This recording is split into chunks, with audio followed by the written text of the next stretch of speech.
ಶಿವ ಅಂದರೆ ಭಯವಿಲ್ಲ, ಶಿವನಾಮಕ್ಕೆ ಸಾಟಿ ಬೇರಿಲ್ಲ. ಶಿವನಾಮ ಅಷ್ಟು ಮಹತ್ವದ್ದು, ಮನಸ್ಸಿಗೇನೋ ನೆಮ್ಮದಿ. ಸ್ಮಶಾನವಾಸಿ, ಭಸ್ಮಲೇಪಿತ, ಗಜಚರ್ಮಾಂಬರ ಜಠಾಧರ, ಸರ್ಪವಿಭೂಷಣ, ಪಾರ್ವತೀರಮಣ, ಅರ್ಧನಾರೀಶ್ವರ, ಕೈಲಾಸದೊಡೆಯನ ಬಗ್ಗೆ ಹೇಳಲು ಪದಗಳೇ ಸಾಲದು. ಶಿವ ಮಂಗಳಮಯ, ಮಂಗಳಕರ, ಸನ್ಮಂಗಳವನ್ನು ಉಂಟು ಮಾಡುವಂಥವ. ಆತ ಕಲ್ಪತರು, ಮಹಾಮಹಿಮ, ತ್ರಿಗುಣಾತೀತ, ಪರಮಾನಂದ, ಪಾವನಕರ ದೇವ. ತನ್ನ ರಜೋಗುಣದಿಂದ ಪೂರ್ಣ ಪ್ರಪಂಚವನ್ನು ಸೃಷ್ಟಿಸಿದ ಮಹಾಮಹಿಮ ಈತ. ತಮ್ಮವೆಂಬ ತನ್ನ ಗುಣಸ್ವಭಾವದಿಂದ ಪ್ರಳಯವನ್ನೇ ಮಾಡಿದವನು, ವಿಶ್ವವನ್ನು ರಕ್ಷಿಸಬಲ್ಲ ಸಾಮರ್ಥ್ಯವೂ ಇರುವವನು. ಈ ರೀತಿ ತ್ರಿಗುಣ ಸಂಪನ್ನನಾದ ಶಿವನಿಗೆ ನಾವು ಎಷ್ಟು ನಮಸ್ಕಾರಗಳನ್ನು ಮಾಡಿದರೂ ಸಾಕಾಗೋದಿಲ್ಲ. ಶ್ರೀ ಎಂದರೆ ಸರ್ವ ಕಡೆಯೂ ವ್ಯಾಪಿಸಿದವ, ಎಲ್ಲವನ್ನೂ ಅರಿತವ. ವಾ ಎಂದರೆ ಕೃಪೆಯ ಮೂರ್ತಿ, ಅಂದರೆ ಕೃಪೆಯನ್ನು ಕರುಣಿಸುವಂತಹ ಕರುಣಾಮೂರ್ತಿ ಅಂತ ಅರ್ಥ. ಶಿವ ಅಂದರೆ ಮೂರ್ತ ಸ್ವರೂಪ. ಮಾಘ ಮಾಸ ಬಹುಳ ಕೃಷ್ಣ ಪಕ್ಷ ಚತುರ್ದಶಿ ದಿನ ಬರುವ ಶಿವರಾತ್ರಿ ಹಬ್ಬ ಬಹಳ ಪವಿತ್ರವಾದದ್ದು. ಶಿವದೇವರಿಗೆ ಅತ್ಯಂತ ಪ್ರಿಯವಾದ ಬಿಲ್ವಪತ್ರೆ, ಭಸ್ಮವನ್ನು ಅರ್ಪಿಸಬಹುದು. ಸ್ನೇಹಿತರೆ, ಈ ದಿನ ಶಿವಾಭಿಷೇಕ ಅಂದರೆ ಶಿವನಿಗೆ ಅಭಿಷೇಕವನ್ನು ಮಾಡೋದು ಅಷ್ಟೇ ವಿಶೇಷತೆಯನ್ನು ತಂದುಕೊಡುತ್ತೆ. ನಾವು ಇವತ್ತಿನ ವಿಡಿಯೋದಲ್ಲಿ ಶಿವನಿಗೆ ಭಸ್ಮಲೇಪಿತವನ್ನು ಏಕೆ ಮಾಡ್ತಾರೆ, ಭಸ್ಮಧಾರಣೆಯನ್ನು ಏತಕ್ಕಾಗಿ ಮಾಡ್ತಾರೆ, ಶಿವನಿಗೆ ಭಸ್ಮವೆಂದರೆ ಏತಕ್ಕಿಷ್ಟ ಅಂತ ತಿಳಿದುಕೊಳ್ಳೋಣ. ನಮಸ್ಕಾರ, ಎಲ್ಲರಿಗೂ ಮಾನು ಮನೋಜ್ ಕನ್ನಡ ಯೂಟ್ಯೂಬ್ ಚಾನಲ್ಗೆ ಸ್ವಾಗತ. ಸ್ನೇಹಿತರೆ, ವಿಡಿಯೋವನ್ನು ಮುಂದುವರಿಸೋದಕ್ಕಿಂತ ಮುಂಚೆ ಓಂ ನಮಃ ಶಿವಾಯ ಅಂತ ಕಮೆಂಟ್ ಮಾಡಿ ಶಿವನ ಅನುಗ್ರಹಕ್ಕೆ ಪಾತ್ರರಾಗಿ, ಹಾಗೆ ವಿಡಿಯೋವನ್ನು ಎಲ್ಲೂ ಸ್ಕಿಪ್ ಮಾಡದೆ ನೋಡಿ ಶಿವನು ಏತಕ್ಕೆ ಭಸ್ಮವನ್ನು ಧರಿಸ್ತಾನೆ ಅನ್ನೋದರ ಸಂಪೂರ್ಣ ಮಾಹಿತಿ. ಶಿವನಿಗೆ ಪ್ರಿಯವಾದ ಭಸ್ಮಾಧಾರಣೆ ಹಿಂದೆ ಅನೇಕ ಪೌರಾಣಿಕ ಕಥೆಗಳು ಇವೆ. ಸತೀದೇವಿಯು ತನ್ನ ತಂದೆ ದಕ್ಷನ ಯಜ್ಞದ ಸಮಯದಲ್ಲಿ ದೇಹವನ್ನು ಯಜ್ಞಕ್ಕೆ ಅರ್ಪಿಸ್ತಾಳೆ. ಶಿವನಿಗೆ ಭಸ್ಮ ಅಂದರೆ ಪ್ರೀತಿ ಯಾಕೆ ಎಂಬುದು ಇಲ್ಲಿ ನಮಗೆ ಉದ್ಭವವಾಗುವಂತಹ ಪ್ರಶ್ನೆ. ಶಿವನ ಮಹಿಮೆ ಅಪಾರ. ಶಿವನು ಕರುಣಾಮಯಿ. ಶಿವನು ಹುಟ್ಟು ಮತ್ತು ಸಾವಿನ ಬಂಧನಗಳಿಂದ ಮುಕ್ತನಾದವನು. ಇತರರ ದುಃಖದಲ್ಲಿ ಸಾಂತ್ವನವನ್ನು ಕೊಡುವಂಥವ ಮಹಾದೇವ.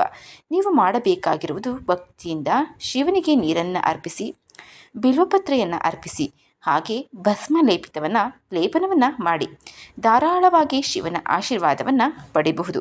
ಶಿವನ ಜೀವನ ಕ್ರಮ ಬೇರೆ ದೇವತೆಗಳಂತಲ್ಲ. ಸ್ಮಶಾನವಾಸಿ ಈತ.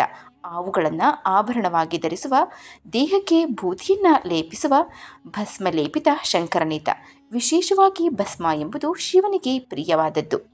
ಪುರಾಣ ಗ್ರಂಥಗಳಲ್ಲೇ ಹೇಳಿದೆ, ದೇವಾದಿದೇವನು ತನ್ನ ದೇಹದ ಮೇಲೆ ಬೂದಿಯನ್ನು ಏಕೆ ಹಚ್ಕೊಳ್ತಾನೆ. ಭಸ್ಮದಲ್ಲಿರುವ 2 ಅಕ್ಷರಗಳ ಅರ್ಥ ಹೇಗಿದೆ. ಭಾ ಎಂದರೆ ಬತ್ಸರಣಂ, ಅಂದರೆ ನಾಶ ಮಾಡುವುದು. ಇನ್ನು ಸ್ಮ ಅಂದರೆ ಪಾಪಗಳನ್ನು ನಾಶ ಮಾಡಿ ದೇವರನ್ನು ಸ್ಮರಿಸುವುದಂತ. ಭಸ್ಮ ಅಂದರೆ ಪಾಪಗಳನ್ನು ಸುಡುವುದು ಅಂತ ತಿಳಿದವರು ಹೇಳ್ತಾರೆ.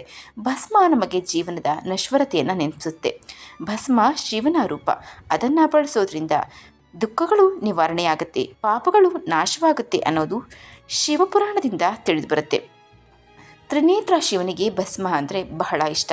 ಅದಕ್ಕಾಗಿಯೇ ಭಸ್ಮವನ್ನು ಶಿವನ ಅಲಂಕಾರದಲ್ಲಿ ಬಳಸಲಾಗುತ್ತೆ. ಶಿವನಿಗೆ ಭಸ್ಮವನ್ನು ಅರ್ಪಿಸುವ ಭಕ್ತರಿಗೆ ಆಶೀರ್ವಾದ ತಕ್ಷಣವೇ ಲಭಿಸುತ್ತೆ, ದುಃಖಗಳು ದೂರ ಆಗುತ್ತೆ. ಭಸ್ಮವನ್ನು ಅರ್ಪಿಸೋದ್ರಿಂದ ಮನಸ್ಸು ಲೌಕಿಕ ಭ್ರಮೆಗಳಿಂದ ಮುಕ್ತವಾಗುತ್ತೆ. ಪುರುಷರು ಮಾತ್ರ ಶಿವನಿಗೆ ಭಸ್ಮವನ್ನು ಅರ್ಪಿಸ್ತಾರೆ. ಸ್ತ್ರೀಯರು ಭಸ್ಮವನ್ನು ಅರ್ಪಿಸುವುದು ಶುಭವಲ್ಲ. ಶಿವನಿಗೆ ಪ್ರಿಯವಾದ ಭಸ್ಮಾಧಾರಣೆಯ ಹಿಂದಿನ ಪೌರಾಣಿಕ ನಂಬಿಕೆಯೂ ಇದೆ. ಸತೀದೇವಿಯು ತನ್ನ ತಂದೆ ದಕ್ಷನ ಯಜ್ಞದ ಸಮಯದಲ್ಲಿ ಸತಿಗೆ ತನ್ನ ಯಜ್ಞಕ್ಕೆ ದೇಹವನ್ನು ಅರ್ಪಿಸ್ತಾಳೆ. ಶಿವನು ಸತಿಯ ಮೃತದೇಹವನ್ನು ಹಿಡಿದಿರುವಾಗ ವಿಷ್ಣುವು ತನ್ನ ಸುದರ್ಶನ ಚಕ್ರದಿಂದ ಸತಿಯ ದೇಹವನ್ನು ಸುಟ್ಟು ಹಾಕ್ತಾನೆ. ಶಿವನು ಸತಿಯ ದೇಹದ ಚಿತಾಭಸ್ಮವನ್ನು ತನ್ನ ದೇಹಕ್ಕೆ ಲೇಪಿಸಿಕೊಳ್ತಾನೆ. ಅಂದಿನಿಂದ ಮಹಾದೇವನಿಗೆ ಭಸ್ಮ ಅಂದರೆ ತುಂಬ ಇಷ್ಟ ಅಂತಲೂ ನಂಬಲಾಗಿದೆ. ಅಷ್ಟೇ ಅಲ್ಲದೆ ಲಯಕರ್ತನಾದ ಶಿವನಿಗೆ ಸ್ಮಶಾನ ಅಂದರೆ ಬಲು ಪ್ರೀತಿ. ಅಲ್ಲಿ ಸುಡುವಂತಹ ಮಾನವನ ದೇಹದ ಬೂದಿ, ಇದನ್ನು ಕೂಡ ಭಸ್ಮ ಅಂತಾರೆ. ಇದೇ ಅವನಿಗೆ ಅತ್ಯಂತ ಬಲು ಪ್ರಿಯ. ನಶ್ವರವಾದದ್ದು ಈ ದೇಹ. ಈ ದೇಹದಿಂದ ಬಂದಂತಹ ಭಸ್ಮ ಶಿವನಿಗೆ ಅತ್ಯಂತ ವಿಶೇಷವಾದ ವಸ್ತು ಅಂತಾನೆ ಹೇಳಲಾಗುತ್ತೆ. ಜೀವನದಲ್ಲಿ ಯಾವುದೂ ಶಾಶ್ವತವಲ್ಲ. ದೇಹ ಸುಟ್ಟ ನಂತರ ಭಸ್ಮವಾಗುತ್ತೆ. ಅದನ್ನು ಪ್ರತಿಯೊಬ್ಬರಿಗೂ, ಪ್ರತಿಯೊಂದು ಜೀವಿಗೂ ತಿಳಿಸುವ ಉದ್ದೇಶ ಮಹಾದೇವನದು. ಈ ಬೂದಿಯಂತೆ ನಾವು ಸತ್ತ ನಂತರ ಯಾವುದಕ್ಕೂ ಪ್ರಯೋಜನವಿಲ್ಲದಂತಾಗ್ತೀವಿ. ಬದುಕಿದ್ದಾಗ ಕೂಡ ತಾನು ನನ್ನದು ಎಂದು ಅಹಂಕಾರದಿಂದ ಮೆರೆಯುವಂತಹ ಮನುಷ್ಯ ಸತ್ತ ಮೇಲೆ ಏನೂ ಇಲ್ಲದ ಬೂದಿಯಾಗ್ತೀವಿ ಅಥವಾ ಮಣ್ಣಲ್ಲಿ ಮಣ್ಣಾಗ್ತೀವಿ ಅನ್ನೋದರ ಸಂಕೇತದ ಪ್ರತೀಕ ಭಸ್ಮಧಾರಣೆ ಅನ್ನುತ್ತೆ ಪುರಾಣ. ಸ್ನೇಹಿತರೆ, ಇದನ್ನು ಕೆಲವೊಂದು ಪುರಾಣಗಳಿಂದ ಹಾಗೂ ತಿಳಿದ ಮಾಹಿತಿಗಳಿಂದ ಹೇಳಲಾಗಿದೆ. ಈ ಒಂದು ಮಾಹಿತಿ ನಿಮಗೆ ಇಷ್ಟವಾಗಿದ್ದರೆ ಇತರರಿಗೂ ಶೇರ್ ಮಾಡಿ.